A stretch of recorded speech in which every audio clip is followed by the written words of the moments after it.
Hello everybody and welcome to DC Fine Art. Today I'm going to be doing a review on the Canson XL dry mixed media paper. So I'm very excited with this paper because I really never used it and I decided to give it a try doing a charcoal piece with the tinted Derwent tinted charcoal. And I was a little bit surprised on it. I actually tried it with some wet, some of the Derwent tinted charcoal, and it's the pan set with the little water. And I went ahead and sprayed it, used water on it, and well, I was kind of impressed with it. So I definitely wanted to go ahead and do a review for you guys. Now I am apologizing to you all for a late video. Usually I've been trying to set my second videos up. I'm been coming out with two. So I'll have a live stream on Tuesdays. I usually always come out with something on Tuesday. And that's what I really make sure, my goal, make sure a video's out for Tuesday. But I've also been trying to get one in on Fridays. Now, Fridays are going to be kind of, this week has been a little rough due to my son coming in, and I was wanting to spend some quality time with my family. So kind of got a little off track with the schedule, but I'm going to go ahead and release this video to you guys, even though a little bit late, so that way we can at least have that other video in there. So let's go ahead and turn this over, and I'll go ahead and explain to you about the paper and just kind of read over it, what it says, and then we get to do some testing out some stuff, so experimenting. So let's go ahead and turn this around. Now, this is the paper that we'll be working with and testing out. It's the Canson, and it's the XL Sand Grain Dry Mixed Media paper.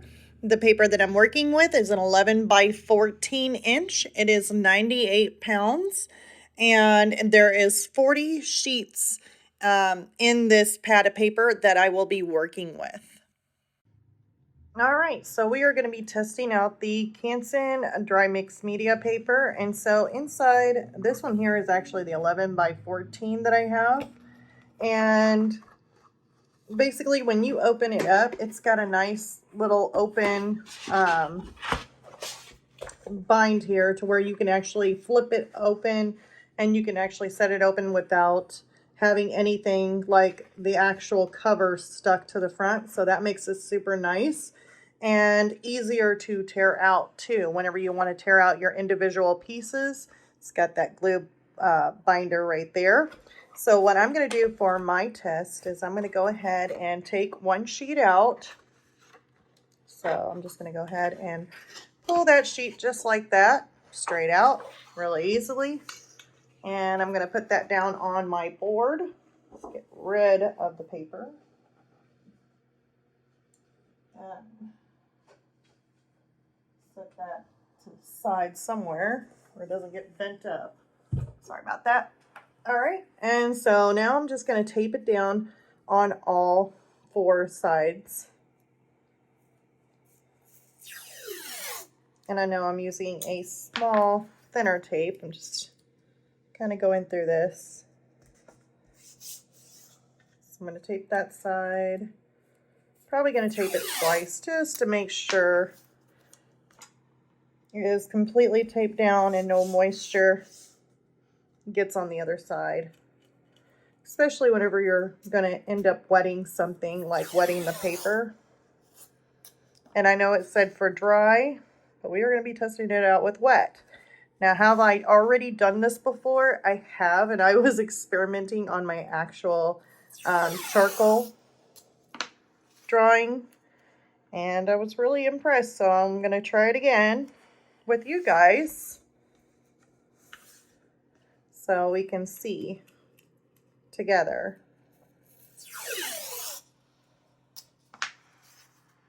So taping all this border down.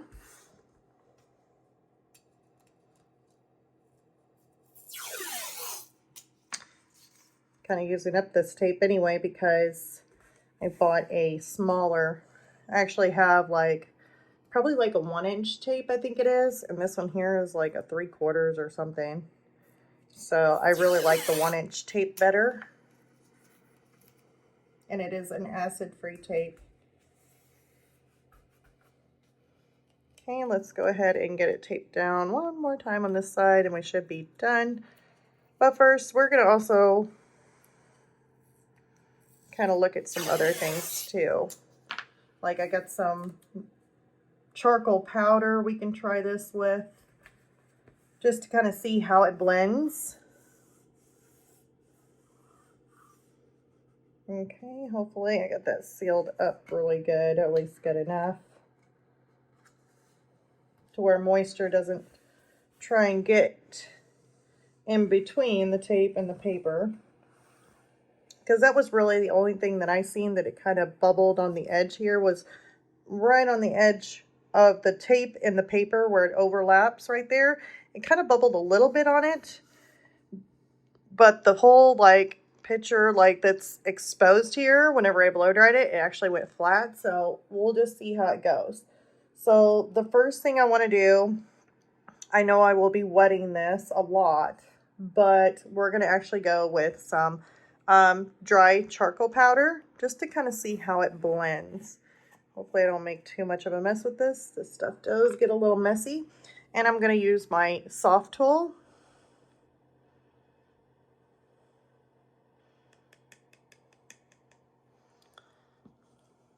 And I may even zoom this in just a little bit so you can see. Let's go right about maybe there. There we go. So yeah, that looks about right. So I got some on here.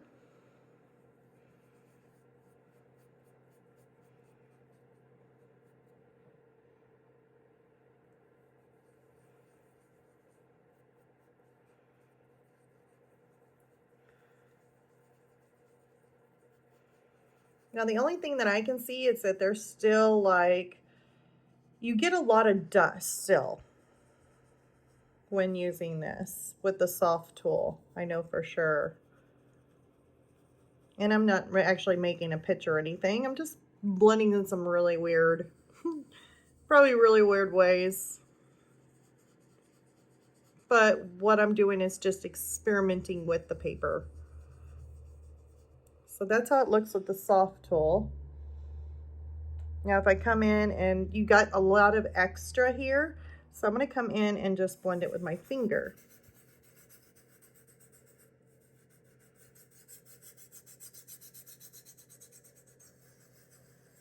And that's what's really funny. That's part of the soft tool there. It's like a sponge. Now see that excess that I did have with the soft tool, I had a lot of like crumble left. When I blended it with my finger, it really pushed it into the paper. So that makes it super nice. Now if I came on top again with my soft tool, would I bring it back up? And it looks like there's some more powder kind of showing up a little bit. So the soft tool really does, it blends it, but it doesn't actually push a lot of the pigment into the paper like it should. So that's a little bit different. So if you're wanting to blend, you know, using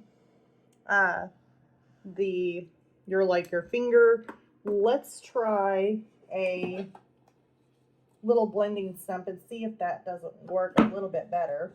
Let's get one out. Preferably one I've used would be nice. Okay. Okay.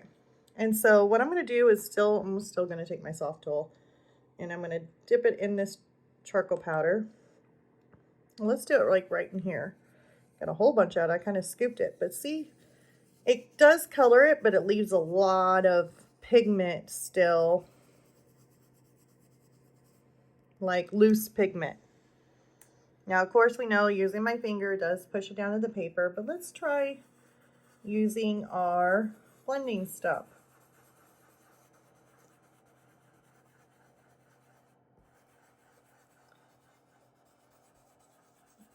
It does seem to get a little bit darker and not lift the pigment as much.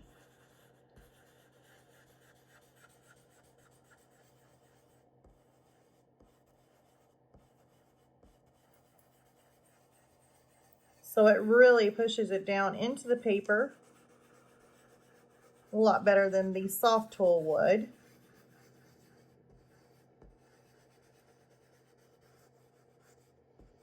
And it does, as long as you push and you go on top of some of these piles and then push on it, it does blend it a whole lot better.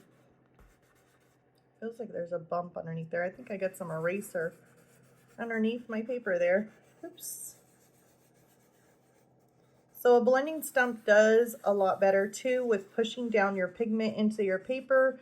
But if you were to use like a soft tool on it, it does kind of bring up some of the, it doesn't push down the pigment into the paper. It kind of brings it up and lightens it. You don't get it as dark. So, but other than that, that works really nice. It has kind of like a toothy paper, but not completely like a sandpaper like, but it is kind of like got a rough feel to it. So it is super nice for blending. Okay, so now we're going to try something without using like a charcoal powder, since now we know that soft tools, how they react when blending on it, and we kind of know what our fingers do and what a blending stump does. So the next one is, I'm going to take some of these just regular charcoal pencils. So I have a white, I have my darkest black here, and then I went ahead and got a tinted charcoal one, and I got Thistle because it's a nice purple color tone, and that way you can kind of see the difference. So let's do black and white first. I'm going to go ahead and do, let's see here, let's do it within your guys's, well, let's stick to this side then. So let's go ahead and do white.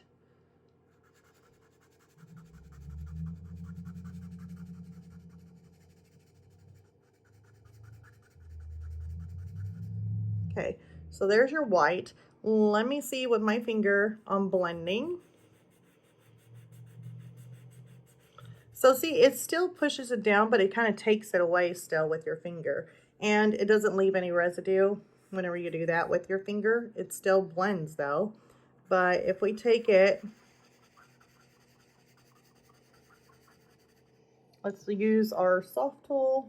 Really do not want to use that black on my soft tool here. So let's get out a different one. Yeah, here's one. So this is a nice clean soft tool. So see, it still blends. It's a nice light blend. I'm not really having a whole lot of residue. Let's do it a little bit more here. Put a little bit more down.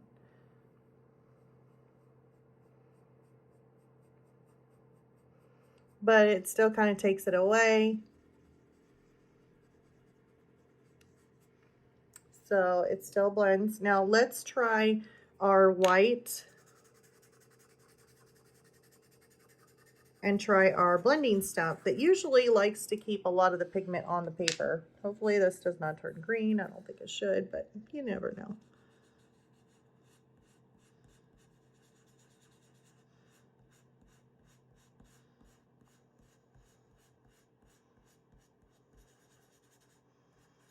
And see, I like that a whole lot better. For me, when blending with this paper and using like between your soft tool, your finger, or using, actually it's your, sorry, I got that wrong. It's soft tool and down here at the bottom, your finger, or using a blending stump at the top. I really like the way the blending tool works, but depending on how much you want to blend or keep some of the pigment on there, it's really depending on the tool with this paper. So it's not just, if you have just soft tools and you're trying to blend and it's not blending out, or I mean, it still blends, but it might be removing a lot of your pigment and your pigment is not staying on the paper. It may just be because of this type of paper reacts a little differently by either using your finger or using a blending stump. So definitely keep that in mind. Let's go ahead and do the darkest black I've got right here. This one will be the soft tool. This one here will be my finger. And this one here will be the paper stump. So let's go ahead and get our soft tool out. I do not want to use my white one. Let's go ahead and use this black one. And let's blend. So see, it still blends out good. Still has some pigment that isn't being pushed down in the paper on it. Some loose pigment. Okay. Now, if I just take my finger and I blend, of course, it doesn't blend the inside as good. It kind of keeps that pigment and pushes it down into the paper, blends a little bit of the excess on either side. So that's what it looks like with your finger. I am going to have like, look at that.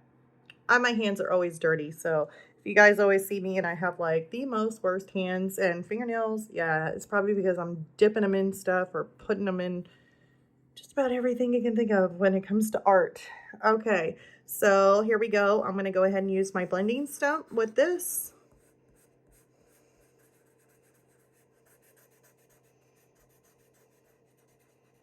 Gonna blend that in there. And see, this keeps a lot of the pigment in there, making it more richer in pigment. It blends out that little circle. Like here, I could still see my circle, but it actually pushes the pigment into the paper, fills the tooth of the paper, and then you could easily come back on top of this, probably a lot better with another layer of color, because as you keep on adding layer on layer and layer, it becomes a little bit more richer in color. So that's also a good thing. So you can kind of see the differences on that. Now I want to go ahead and do like a violet, so that way you can kind of see what that looks like with using a Derwent tinted charcoal. Dirty fingers, yes I know. I'm looking at those thinking, oh my gosh, didn't do my nails, haven't done my nails in a while. Yeah, nails are out the window. I have been so busy this week that definitely has been kind of my last thing I can't even do yet. It's like I have to take care of everything else. Fingers, poor fingers, come last. Okay, so enough about my fingers. I went ahead and laid down the three colors from the Derwent tinted charcoal. It is the Thistle, not three colors, but one color, 3 blocks. Okay, so now we're going to go ahead and use our soft tool. I do not want to use black. I have this one that I did use white on one side, so I'm going to use the other side in order to blend this here. I could actually clean it off with a paper towel, but I did not bring a paper towel over here. So I'm trying to go on top of some of this extras pieces that are just kind of loose. Trying to blend those in. And see, it just gives it more of a softer look. So if you're looking for something really soft, then I would say go with your soft tool. It tones it, but it makes it really soft looking. Still a little bit of a pigment there for a mark. So that is that. Now let's go ahead and use our finger. Let's see here. Let's just use this finger. My fingers are getting dirty. I'm going to try going out more.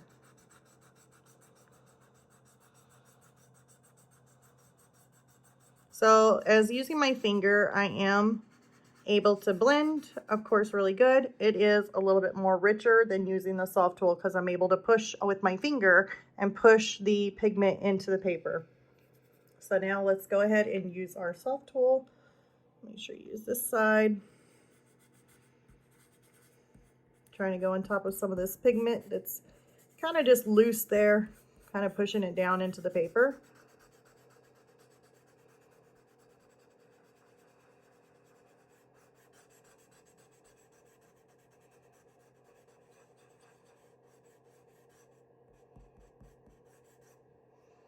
And so now with this one here, we got a little bit of my finger that it was pushing down the pigment into the paper. Looks a little bit more richer in color, but yet the blending step still has a richer color, just not as rich as this one down here. It seems like my finger did a whole lot better of a job pushing down most of that pigment in there to keep it. But it gives it still a different look. Kind of gives it more of a, you know, if you have oils of your hands, you getting it on the paper kind of look. While if you used the blending stump, you still have that color. It is still darker than your soft tool blending. So that is how that works. It works really, really nice. Not for sure. Let's see here. Any of you guys use graphite? I know this is for soft or dry media. So let's go ahead and take out some of my matte dry, graphite pencils, and let's see how it works on this.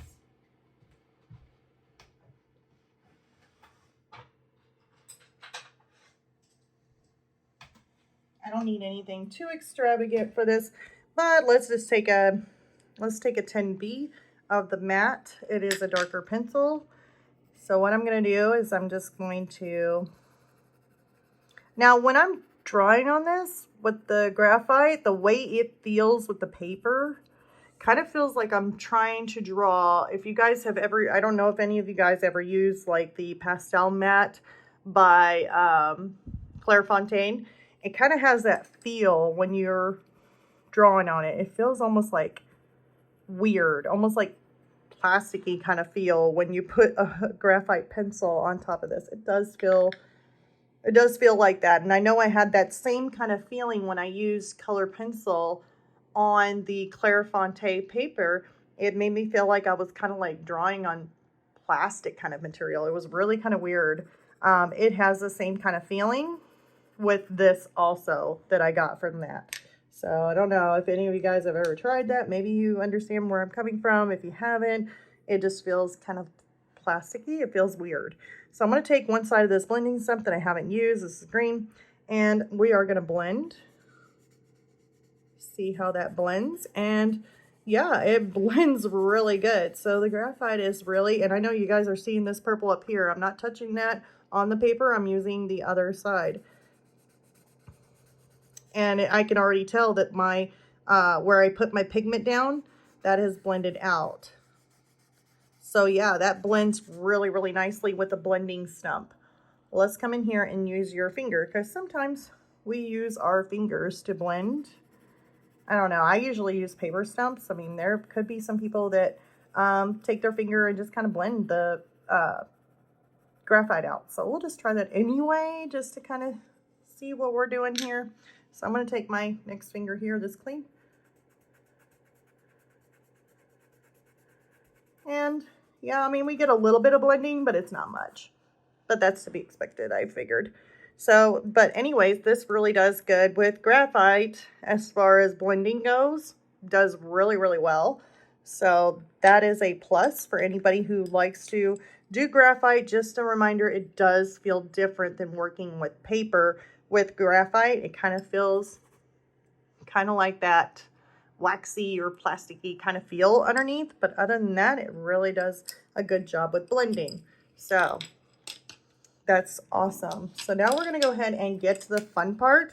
I'm going to go ahead and get some of this stuff switched over, and we are going to go to getting this paper wet and seeing what it looks like using our Derwent tinted charcoal paint pan set that I have here. And it's the tinted charcoal paint pan set. And we are going to put water, lots of water on this. We're going to spray down this paper, and we are going to try getting it wet, see how it does, see how if it bubbles and starts bubbling up on us. And then I'm going to end up using a hairdryer on it, bringing this back and seeing if it lays flat or if it has any issues. So let me just go ahead. It'll just be a second for you guys. It'll be a couple minutes for me. I'm going to go get everything switched over and get all my dry stuff out of the way so that way I don't get any of it wet. All right, so I'm back. I got everything set up. I got my little my fine mist sprayer, and what I'm going to do first is I'm just going to go ahead and give some of my charcoals a little spritz. I am going to go over and wet my mixed media. I used quite a bit on there to try and spray it down, but I also want to make sure that the edges of my paper or my tape around the outside is sealed. So hopefully it is sealed and not a lot of moisture gets in there. So I'm going to take one of my brushes here, and what I'm going to do is I'll just go into, I guess it doesn't really matter. Here's like my darkest one. I think it is just called dark. I'm going to make sure my brush is really saturated here, and I'm going to go over it. Now you can tell already it's starting to bubble. It's already starting to bubble, buckle up.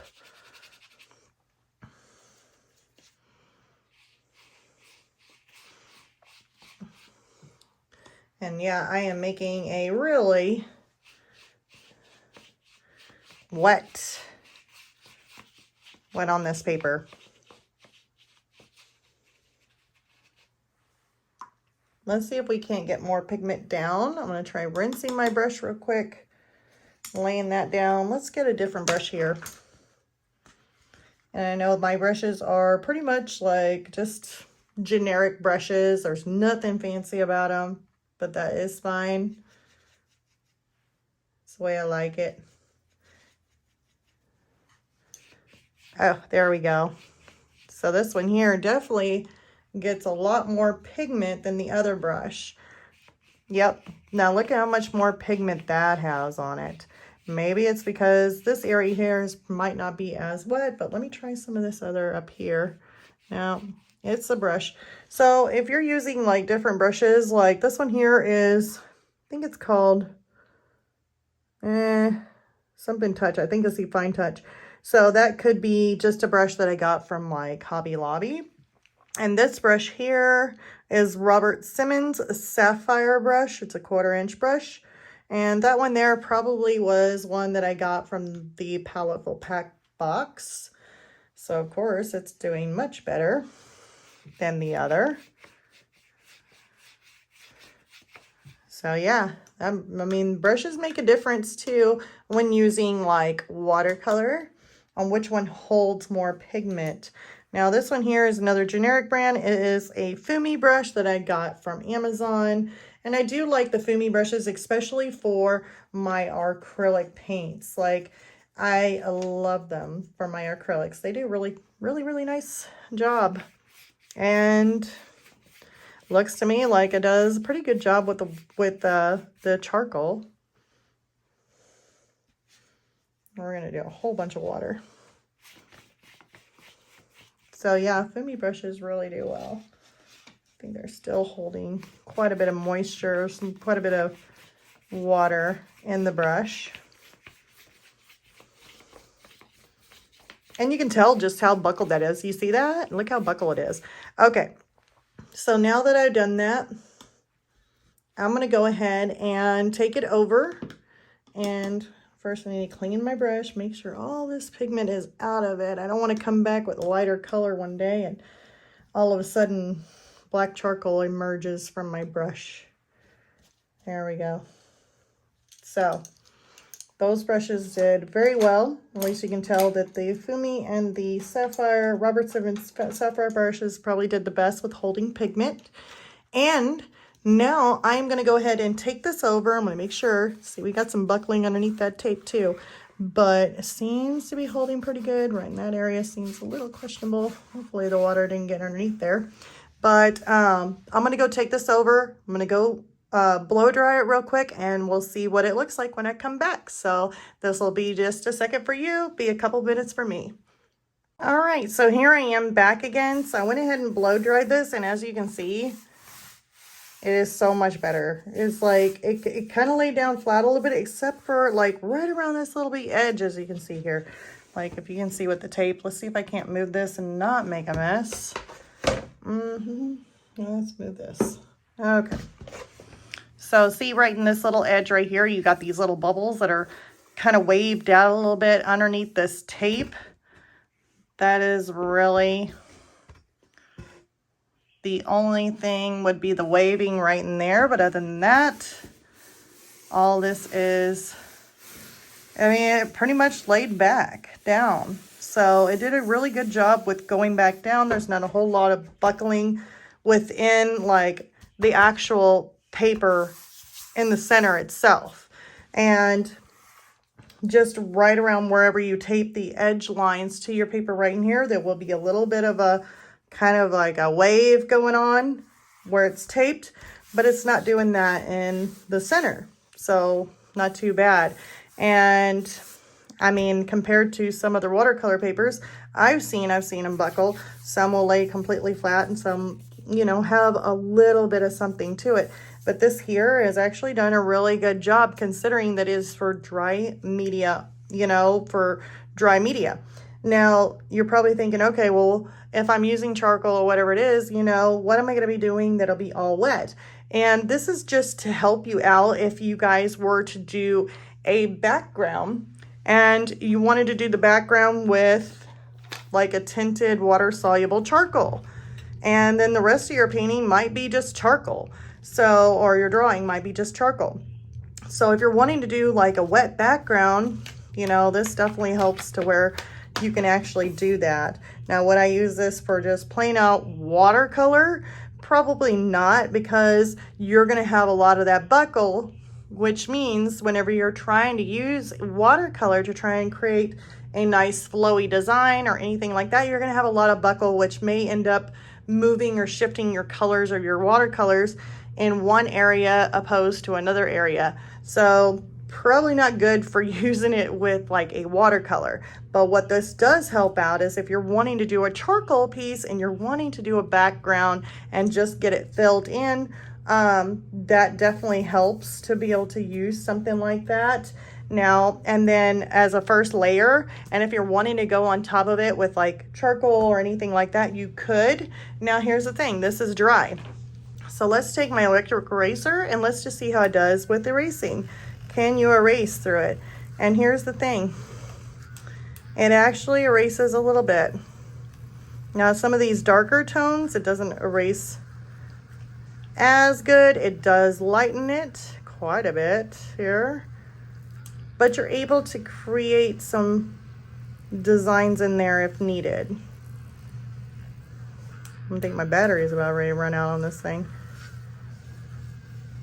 There's some darker area, and you can kind of tone that down if you're needing to. So it does tone it a little bit. Now let's try one of my perfection erasers and see how it does with the perfection eraser. Let me get some of this dust off there. We don't need eraser dust everywhere. Just all over me, it'll be fine. Okay, so let me take out my Faber Castell perfection eraser, and let's just see how this goes.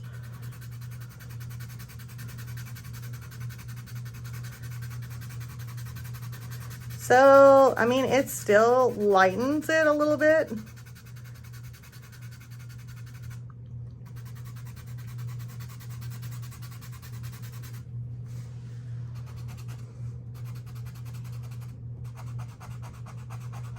I am kind of pushing down just a little bit of more of a medium. I'm not pushing down really super hard, but give it an A. You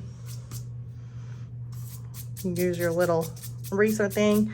Kind of erases a little bit better than that. Let's try and let's do a hard push, because this paper is pretty durable. I mean, it is real. I'm pushing hard now. This is real hard. And as you can see, the paper is super strong, so it's tough. I mean, this is some tough paper. It's pretty thick. It did not ruin my paper. Wow, that's actually pretty smooth. So I literally pushed all the like texture that this paper has, like a little bit of texture. I basically flattened that out and it's smooth, like smooth. It's kind of interesting. How do I feel that being that smooth? But yeah, this paper is pretty tough. Let's do just kind of medium pressure, and let's do a light pressure. Like, let's just say you can't really push down that hard and you just barely can do anything like with your wrist, because your wrist is in pain. It could be in pain. Mine is. Well, actually, it's the side that actually is in pain. Yesterday, I had like this pain radiating. Just, I wouldn't even do anything, and I had this pain just coming through my wrist yesterday. It was like super bad. I don't know if it was a nerve, but I wasn't even doing anything, and all of a sudden it hurt that I literally had to try and push my hand back, trying to pull that right in that area because of the pain. So let's just say you're having one of those. Those are very uncomfortable, by the way. Then very light you can still erase. You just have to erase a few times over it, but other than that, it makes progress. It still erases, even with a really, really light hand. So that ain't bad, and that's using the Perfection Eraser. Now, let's just say you don't have the Perfection Eraser, maybe you got a different one. Let's go ahead and try another one just to kind of see. You can see that the Perfection Eraser erases a little bit better than the electric eraser. Let's just see what happens if you have just a different eraser, like a rubber eraser. So,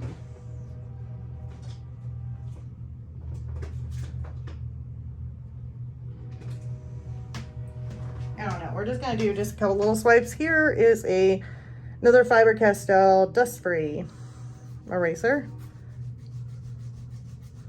So I'm just pushing down a medium on this. And as you can see, it just doesn't, I don't know why they say dust-free, but it's not like eraser rubber-free.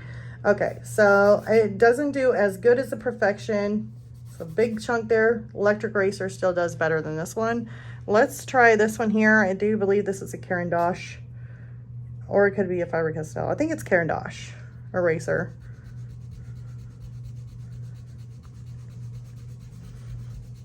Certainly gets a bigger area. It lightens it. I mean, if you go over it a lot more, it lightens up a whole lot more.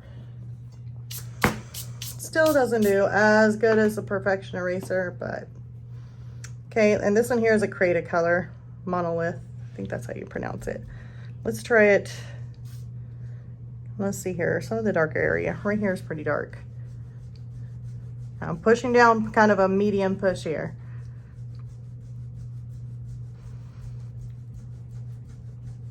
And yeah, you got to go over it a few times, but it does lighten it pretty good. So if you're wanting to lighten it, then using, you know, any of the erasers will lighten it. But if you're wanting to really, really erase, get a lot of it out of there, like the majority of it out of there, then the Faber Castell Perfection Eraser is the way to go on that one.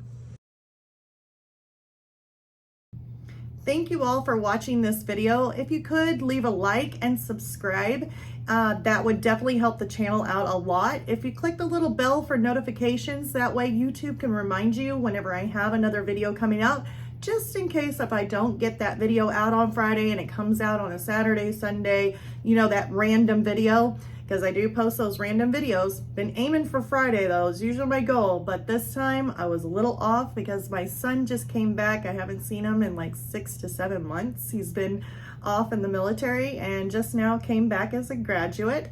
So I've been spending quality time with my family, but I've been aiming for that goal on Fridays, but just in case it doesn't make it on Friday, that video will come out and it could be that random video. So clicking that little bell will definitely help in YouTube notifying you when that video comes out.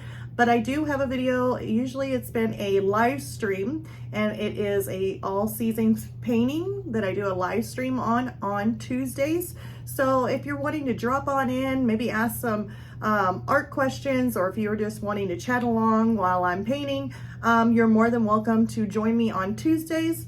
That definitely helps me out with trying to get these little seasons that I'm doing with the painting. So hopefully I can get that painting done and move on to the next one. I'm kind of been doing a series. That's what it is, a series of paintings. So anyways, I guess that pretty much sums it up on this Canson XL. And yeah, you guys just seen that. I think you guys did it. I just had to fly, like zoom right across the screen. Oh boy. Anyways, I guess I'm gonna go get my fly swatter and go chasing him. So I will see you on the next video. Bye, you guys.